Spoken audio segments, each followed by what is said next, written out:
Is-sena l-oħra ftit inqas minn 350,000 Malti u Maltija qasmu lejn Għawdex u Kemuna.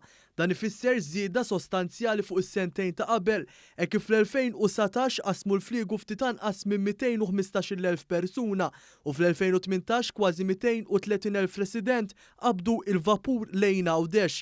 Dan juruh ċifri uffiċjali mill-Uffiċċju Nazzjonali tal-Istatistika l-NSO fejn jiġdu wkoll li f'sena karatterizzata minn pandemija il-Maltin għażlu lil Għawdex bħala id-destinazzjoni li fiha jqattgħu il-btala tagħhom.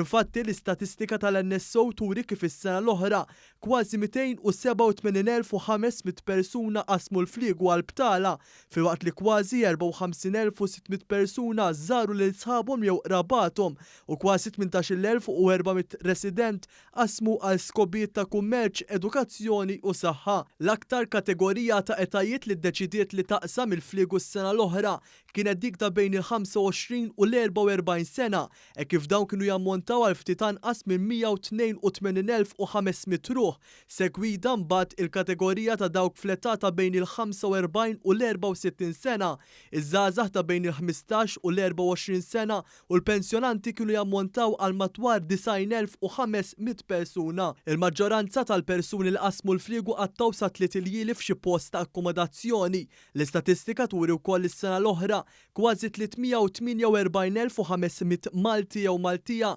krew post ta' akkomodazzjoni f'Għawdex. Dawn ammontaw għal 1,40,000 lejl f'din il-gżira. In-nefqa totali ta' dawk li qasmu l-fliegu kienet ta' madwar 59,400,000 euro, jiġifieri żieda ta' kważi 51% fuq is-sena ta' qabel. Intant wieħed jista' jassoċja żieda ta' dawn il-vjaġġi lejn Għawdex mal-investiment massiġġ li għamel Gvern Laburista fi żminijiet ta' pandemija fosthom l-ewwel round tal-vouchers.